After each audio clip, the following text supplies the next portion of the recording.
Hi everyone. Today I'm presenting the project titled Mapping Environmental, Social and Governance Risk to Australia's Mining Sector, Tool for Responsible Investments, which is a collaboration between UQ, Geoscience Australia and Monash University. So what is ESG mapping or geospatial ESG? It's based on the idea that location matters. You can see in these three pictures that the environmental, social and governance conditions around these different mines are radically different. So on the left you have Divik in northern Canada, surrounded with water, extremely remote, quite extreme climate conditions as well.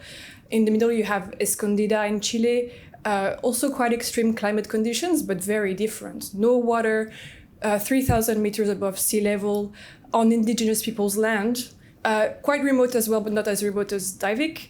And on the right, you have Greenbushes in Australia, which is in a more urbanized area with a local town, quite a bit of agriculture around it, and as well as forestry industry.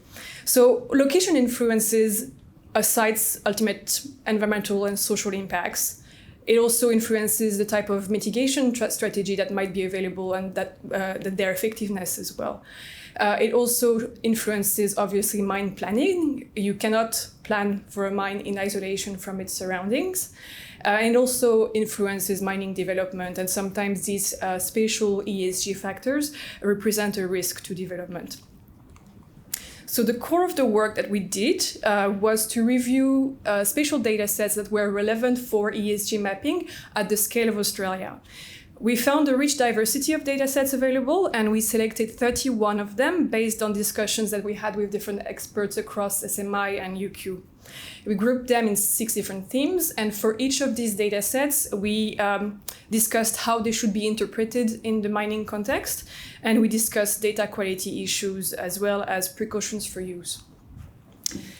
We then started overlaying some of these data sets with mining data sets. For example, here on the bottom left, we looked at the relationship between land tenure and development delays, and we didn't really find much of a relationship, which was quite surprising. We also tried aggregating several different ESG data sets together under common themes, so we can produce this type of heat map here. But this is all very exploratory and preliminary, so I won't give the details of the results here. And actually, the purpose was not really to generate results at this stage. It was rather to think through the process of ESG mapping at national scales and provide a little bit of a procedure and principles for good practice. We also listed some of the main steps for undertaking aggregation, because aggregation is a key part of ESG mapping.